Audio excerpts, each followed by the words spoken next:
aller tourner l'oreillette. Hop, tout le monde tourne son oreillette. Nous sommes tous sur le canal irlandais. Nous allons pouvoir partir très loin, partir surtout au pays des histoires. Partir très loin, partir au pays des histoires, et c'est en effet ce qu'a fait bon nombre de personnes à Seremange-Erzange. Portée par les brumes des Highlands d'Irlande, une fée aux cheveux de blé et aux yeux à l'azur éthéré a ouvert le chapitre 5 des assauts-livres de la vallée qui a débuté par Seremange-Erzange. Une manifestation de promotion pour la lecture initiée par le département, dont bien entendu la vallée de la Fensch fait écho par la voix de toutes ses bibliothèques, dont bien sûr Seremange-Erzange. Marie-Noëlle Puton, responsable de la bibliothèque de la ville. Alors voilà, donc bienvenue aux Assauts-livres à Seremange, qui est une initiative au départ du Conseil général, et nous avons décidé encore une fois, pour cette 5e édition, de travailler en coopération avec les bibliothèques de Florange, du Cange, de Nilvange, d'Ayange, de Famec.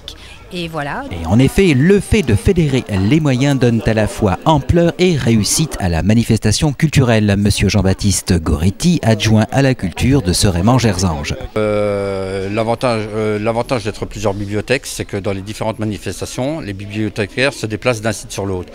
Nous avons nos bibliothécaires qui vont ailleurs. Et là, aujourd'hui, on accueille des bibliothécaires de Nilvange, du Cange et je pense je crois de Florange, oui.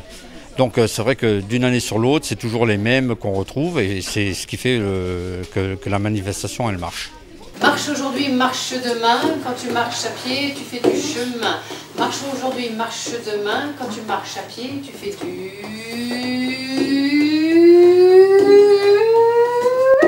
chemin.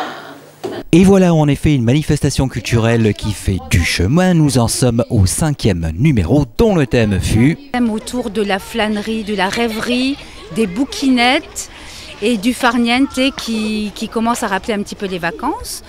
Un célèbre slogan de mai 68 disait « Sous les pavés, la plage » et sur le parvis de la bibliothèque, ce fut presque cela. Marie-Noëlle Puton, responsable de la bibliothèque de Seremange-Erzange. J'avais prévu une plage, on n'a pas pu aller jusqu'au bout parce que le temps ne le permettait pas, mais on a quand même fait une petite plage privée avec une petite cabane de plage et différents ateliers à l'intérieur de la bibliothèque pour amuser ou pour intéresser les enfants à la lecture d'une autre manière, d'une façon plus ludique. Il promet la main de sa nouille de fille, à celui qui la récupérera et débarrassera le pays de l'horrible dragon. Alors, il y a un prince hyper musclé qui va attaquer le dragon avec un canon laser et des missiles ultra puissants. Il zigouille le monstre et il ramène la princesse à la maison. Et une princesse du pays des contes était en effet présente.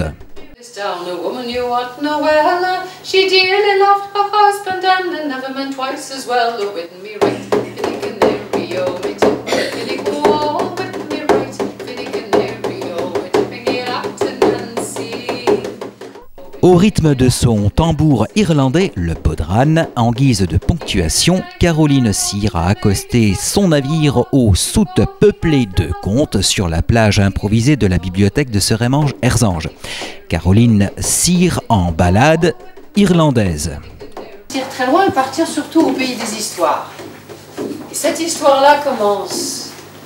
Et l'histoire pour elle commence dès l'âge de 15 ans lorsque, partie des terres bretonnes, elle débarque avec ses parents sur les terres irlandaises, l'estuaire de la Kenmare River.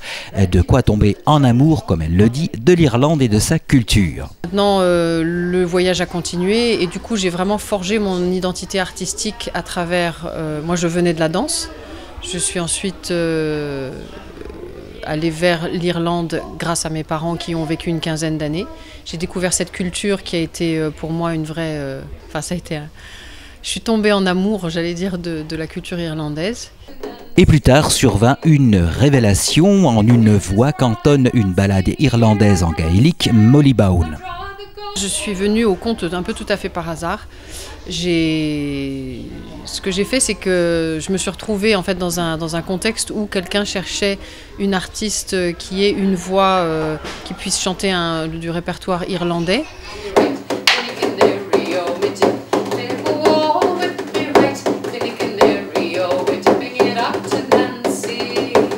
Et du coup, j'ai participé à un spectacle de contes, ce qui n'était pas prévu vraiment au départ. Moi, je ne savais même pas que les conteurs professionnels existaient. Et c'est comme ça que l'aventure a commencé. Comme cela. C'est l'histoire d'un garçon qui a fait un rêve. Son père lui demande de lui raconter le rêve. Le garçon refuse. Alors le père se fâche et lui dit que si jamais il ne lui raconte pas son rêve, alors il le chassera de la maison. Mais le garçon refuse de raconter son rêve. Mais dit le roi, si tu as fait un rêve, ce fameux rêve que tu n'as jamais voulu raconter à personne, mais c'était quoi alors? Raconte! Bah, a dit le garçon, Majesté, ce rêve, mais je viens de vous le raconter, juste maintenant. Mais oui, je savais que c'était un rêve. Et ben voilà, tu le savais que c'était un rêve. Ben oui. Impossible. Et c'est vrai que la destinée, c'est un grand secret, et que quand on le connaît, ce secret, il ne faut jamais le divulguer. Alors. En tout cas, on peut dire que la destinée Caroline Cyr l'a bel et bien trouvée dans la culture irlandaise. J'ai vraiment reçu en héritage une partie de la tradition vivante, à la fois des histoires, des chants. Et c'est quelque chose qui m'a été tout de suite droit au cœur, j'ai presque envie de dire droit à l'âme.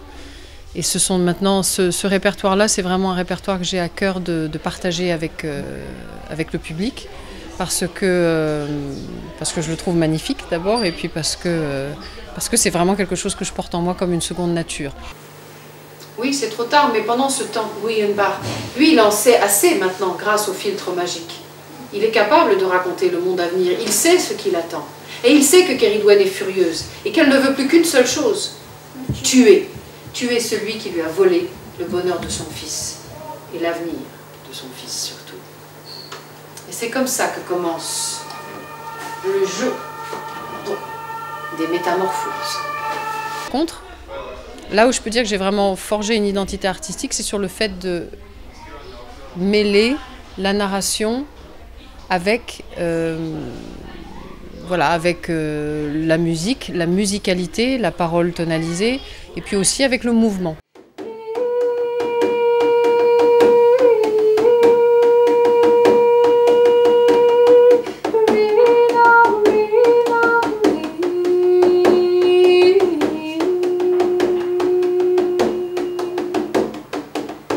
Et Gwyon s'élance à travers la lande. Cerridwen, il la voit qui fond sur lui comme une furie. Alors, il se lève les yeux vers le ciel et il dit « Par la puissance des enfants de Dana, que ne puis-je me transformer en lièvre ?» C'est un magnifique lièvre puissant, roux, qui détale à travers la lande. Mais Cerridwen, la magicienne, se transforme en lévrier. Chaque histoire est forte. Chaque histoire, malgré son apparente simplicité, malgré son côté apparemment purement divertissement, ou malgré en fait le côté, je dirais, qui a l'air de rien, eh bien en fait il y a une vraie profondeur, il y a une vraie richesse, il y a une vraie sagesse. Quand l'histoire est achevée, 3 pommes tombent du ciel. Au bout du 5e jour, la nuit était tombée, alors la première pomme, on dit qu'elle va pour celui qui a raconté. Et c'est le singe qui l'a mangée. La deuxième pomme, pour celui qui a écouté. La pomme est tombée à côté du crocodile qui l'a mangée. Et une pour celui qui a entendu. La pomme a volé dans le ciel, elle s'est posée non loin du crocodile, qui l'a prise et qui l'a mise dans sa poche. Voilà notre crocodile qui repart chez lui avec une pomme dans la poche.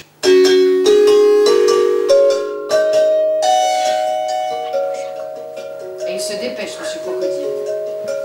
Il se dépêche. Un des contes, une des histoires que je raconte qui vient du Panchatantra, on la termine en disant qu'un certain personnage qui est le crocodile de l'histoire, le singe à un moment lui dit « Dans la vie, il est un temps pour la parole et un temps pour agir. Si tu avais bien écouté toutes les histoires que je t'ai racontées auparavant, tu aurais trouvé en elles assez de sagesse, assez de richesse pour pouvoir reprendre pied dans ta vie. » Et quand l'histoire est achevée, le soir est tombé, 3 pommes tombent du ciel. Une pour celui qui a raconté, une pour celui qui a écouté, et une pour celui qui a entendu. Qui va la recevoir, je ne sais pas.